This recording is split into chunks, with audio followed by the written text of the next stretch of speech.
Panorama group, जो सोचता है वो करता है। आपके अपने सपनों का आशियाना। नमस्कार, आप देख रहे हैं सिटी पोस्ट लाइव। मैं हूं सृष्टि राज। बिहार चुनाव 2025 में सीतामढ़ी की परिहार विधानसभा सीट इस बार सबसे ज्यादा सुर्खियों में है। वजह है तीन बहुओं का आमना सामना।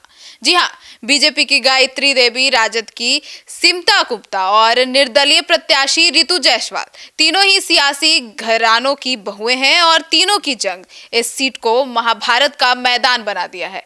इस सिर्फ चुनावी मुकाबला नहीं, बल्कि सत्ता, प्रतिष्ठा और स्थानीय प्रभाव का टकराव है। आइए जानते हैं इसके बारे में विस्तार से हमारे सहयोगी मुस्कान के साथ। मुस्कान, परिहार सीट पर तीन बहुएं क्यों चर्चा में आ गई? देखिए, रितु जायसवाल राजद की ही हैं और उनको परिहार सीट चाहिए था, लेकिन पार्टी से वो सीट ना मिल पाया, कहीं और का मिला था। लेकिन रितु जायसवाल भी अपना कहीं ना कहीं अपनी ताकत देखना चाहती हैं। उन्होंने कहा कि मैं भी अपनी ताकत देखना चाहती हूँ कि परिहार में मेरी क्या ताकत है। तो सीतामढ़ी की परिहार सीट पर इस बार मुकाबला बहुत बढ़िया और मज़ेदार हुआ है, क्योंकि तीन प्रमुख उम्मीदवार सियासी परिवारों की बहुएं हैं, तीनों महिला हैं। गायत्री देवी, सबको पता है, भाजपा से चुनाव लड़ रही हैं, 2 बार की विजेता है, अनुभवी हैं। अपने पति राम नरेश यादव राजनीतिक विरासत संभाल रही हैं।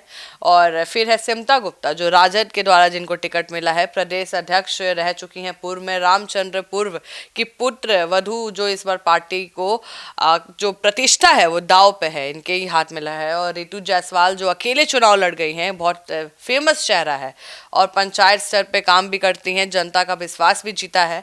अब तीनों की जो आपसी संघर्ष है, सिर्फ वोटों का नहीं बल्कि परिवार बनाम जनता के जुड़ाव का भी प्रतीक बन गया है कि किस परिवार की बहू को जनता प्यार कर रही है। जी, तो मुस्कान, स्थानीय समीकरण और जातीय राजनीति इस सीट पर कैसे असर डाल रही है? देखिए, परिहार में जातीय समीकरण बेहद जटिल है। यादव, भूमियार, ब्राह्मण और अति पिछड़ा समुदाय निर्णायक भूमिका में निभाते दिख रहे हैं। और भाजपा की जो गायत्री देवी को पारंपरिक स्वर्ण और महिला मतदाताओं का समर्थन मिल सकता है।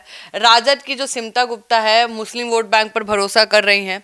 और वही रितु जायसवाल अपने जनसंपर्क और विकास कार्य के दम पे जाति सीमाओं से परे वोट खींच रही है। तो इस तरह जो रितु की जो मौजूदगी ने पारंपरिक जो वोट बैंक है समीकरण उसको तोड़ दिया है, जिससे यह सीट त्रिकोण नहीं, अब कह सकते हैं त्रिविधीय संघर्ष बन गई है। अब देखना है कि तीनों महिला, जिनका वोट बैंक अलग है, जिनका मुद्दा अलग है, जनता किस पे भरोसा कर रही है। तो किस उम्मीदवार के पास सबसे ज्यादा रणनीतिक ताकत है? देखिए, अगर मजबूती की बात आप कर रही हैं तो गायत्री देवी का फोकस संगठन और भाजपा ब्रांड है भाई, तो उनके पास मजबूत बूथ मैनेजमेंट है, पूर्व विधायक का नेटवर्क है। और सिमता गुप्ता की बात करें तो प्रचार पूरी तरह राजद के युवा कार्यकर्ता पर निर्भर है, वे महागठबंधन के संयुक्त वोट बैंक की उम्मीद कर रही हैं। रितु जायसवाल की बात करें तो कैंपेन सबसे ज़्यादा मज़ेदार रहा है, उनका सोशल मीडिया बढ़िया है, महिला समूह के साथ चल रही हैं, युवाओं के साथ सीधा संवाद पर जोर डाल रही हैं।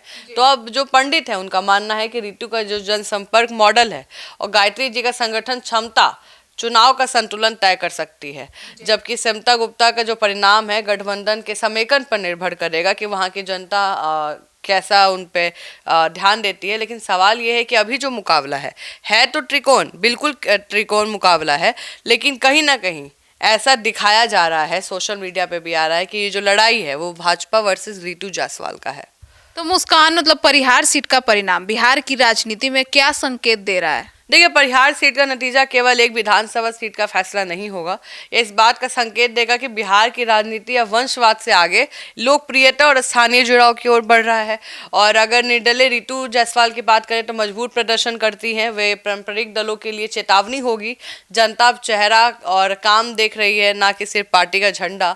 तो दूसरी ओर यदि भाजपा या राजद में से कोई जीतती है तो यह सिद्ध करेगा कि संगठन और गठबंधन की ताकत अभी भी निर्णायक है। तो अब देखना है कि पार्टी अपने दम पे जिताती है कि अपने दम पे महिला जो रितु जायसवाल है वो जीतती है, क्योंकि 2 के पास तो पार्टी का सपोर्ट है और 1 के पास अपना चेहरा है। जी, तो सुना आपने हमारे इस डिबेट को। तो अब परिहार की यह जंग किसी एक परिवार या पार्टी की नहीं, यह नई राजनीतिक बनाम पुरानी व्यवस्था का प्रतीक है। 14 नवंबर को जब मतगणना होगी तब यह साफ हो जाएगा कि सत्ता की यह बहुयुद्ध किसके नाम दर्ज होता है। गायत्री की परंपरा या अस्मिता की सियासत या रितु की जनपसंदगी। यह बात अब तय है कि परिहार सीट ने बिहार चुनाव 2025 को सबसे दिलचस्प बना दिया है। अपनी राय कमेंट सेक्शन में जरूर बताइएगा। धन्यवाद।